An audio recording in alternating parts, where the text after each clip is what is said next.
आता पाहूया सर्वांचे लक्ष लागलेल्या कला केंद्र बंद करण्यासंबंधी मोहा ग्रामस्थांनी सुरू केलेल्या उपोषणासंबंधी। गेल्या 4 दिवसांपासून जामखेड येथील बीड रोडवरील कला केंद्रे बंद व्हावी यासाठी मोहा ग्रामस्थांनी उपोषण सुरू केले आहे। या उपोषणाचा 4था दिवस असून गेल्या 2 दिवसांपासून येथील शाळाही बंद ठेवल्या आहेत। यामध्ये 2 ते 3 जणांची प्रकृती खालावली असल्याची माहिती ग्रामस्थांनी दिली। तसेच जोपर्यंत कला केंद्रे बंद होत नाही तोपर्यंत आम्ही आमचे उपोषण सोडणार नाही या निर्णयावर मोहा ग्रामस्थ ठाम आहे। जामखेड तालुक्यातील मोहा ग्रामपंचायत व हप्तेवाडी, रेडेवाडी, नाणेवाडी, मोहा या परिसरातील ग्रामस्थांचा कला केंद्रांना कडाडून विरोध होत आहे। ग्रामस्थांनी बेमुदत सुरू केलेल्या उपोषणाचा 4था दिवस आहे। ग्रामस्थांचा विरोध असतानाही प्रशासनाने परवानगीचा अट्टहास का केला असा सवाल उपस्थित केला जात आहे। ग्रामस्थांनी ठरविल्याप्रमाणे सोमवार दिनांक 25 रोजी पासून मोहा परिसरातील मोहा, रेडेवाडी, हप्तेवाडी, नाणेवाडी व पांडववस्ती येथील 2 हायस्कूल व 5 शाळा अशा एकूण 7 शाळा बंद ठेवल्या आहेत। या सर्व शाळांमध्ये जवळजवळ 700 विद्यार्थी शिक्षण घेत आहेत। कोणत्याही शासकीय कर्मचारी अथवा अधिकारी यांना गावात येऊ देणार नाहीत व येणाऱ्या लोकसभा व विधानसभा निवडणुकीवर बहिष्कार टाकण्याचा इशाराही ग्रामस्थांनी दिला आहे। यामध्ये काही ग्रामस्थांची प्रकृती चिंताजनक असल्याचेही ग्रामस्थांनी सांगितले। तसेच शाळेतील विद्यार्थिनींनी सकाळी गावातून प्रभात फेरी काढून प्रशासनाचा निषेध व्यक्त केला। तहसीलदार विशाल नाईकवाडे आणि पोलीस निरीक्षक पांडुरंग पवार आणि माजी सभापती डॉक्टर भगवानराव मुरुमकर यांनी उपोषणकर्त्यांची भेट घेतली असता चर्चा करून कुठलेही ठोस निर्णय न घेतल्यामुळे ग्रामस्थांचे उपोषण मात्र सुरूच आहे। प्रशासन या ग्रामस्थांच्या उपोषणाकडे लक्ष देईल का, उपोषणकर्त्यांची मागणी मान्य होईल का याकडे तालुक्याचं लक्ष लागलं आहे। लवकरात लवकर बंद करण्यात यावे अशी माझी विनंती आणि रिक्वेस्ट आहे त्यांच्याकडे। थँक्यू। तर 3ऱ्या दिवसात आज आपले 2-4 माणसाची प्रकृती ढासळलेली आहे।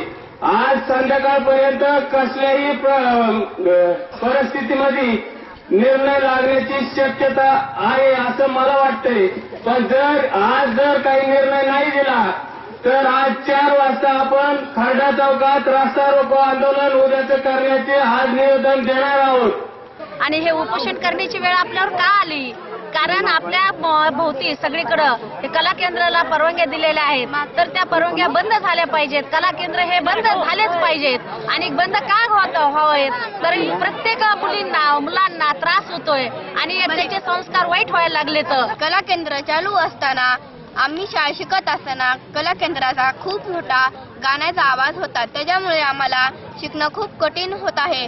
आमच्या शाळेत 10वीचा पण वर्ग आहे, त्या वर्गाला तो वर्ग म्हणजे 10वीचा पाया म्हणजे पुढचं शिक्षण होय। ते माझ्या गावकरी नाही, ते माझे चुलते आहेत, आजोबासारखे आहेत। मी त्यांना खूप माझा सहित आमच्या सर्व गावस्थांना व ग्रामस्थांच्या शेजारी जे गावं आहेत त्यांचाही त्यांना पाठिंबा आहे। साथ देण्याचं कर्तव्य आहे। मी तर म्हणते जोपर्यंत कला केंद्र बंद होत नाही तोपर्यंत एकही मुलगा शाळेत जाणार नाही। लेखी आश्वासन देते त्यावेळेसच आमचं उपोषण बंद होईल। तुमची तब्येत ढासळली, काय वैद्यकीय उपचार आले का तुम्हाला? कोणी विचारलं का? डॉक्टर म्हणजे तुम्ही वैद्यकीय मदत घेणार आहात का? नाही। परिषद शाळा मोहा येथे मोहा ग्रामस्थांनी परिसरातील ज्या 7 शाळा आहेत या सर्व 7 शाळांना निवेदनाद्वारे असे सांगितले की परिसरातील जे कला केंद्र आहेत या कला केंद्रामुळे विद्यार्थ्यांना आणि आम्हाला त्रास होतो असे त्यांनी निवेदन दिलं आहे। त्यामुळे जोपर्यंत कला केंद्र बंद होत नाही तोपर्यंत आम्ही एकही विद्यार्थी शाळेत पाठवणार नाहीत। जवळजवळ 154 विद्यार्थी या जिल्हा परिषद शाळेमध्ये शिकतात, एकही विद्यार्थी शाळेत आलेला नाही। आणि हे निवेदन जे दिलेलं आहे हे या निवेदनातून आम्हाला वर्गखोल्या उघडता आल्या नाहीत। आम्ही फक्त शिक्षक या ठिकाणी थांबलेलो आहोत। तरी प्रशासनाने परीक्षेचे दिवस असल्यामुळे विद्यार्थ्यांचं नुकसान टाळण्यासाठी लवकरात लवकर काहीतरी निर्णय घ्यावा।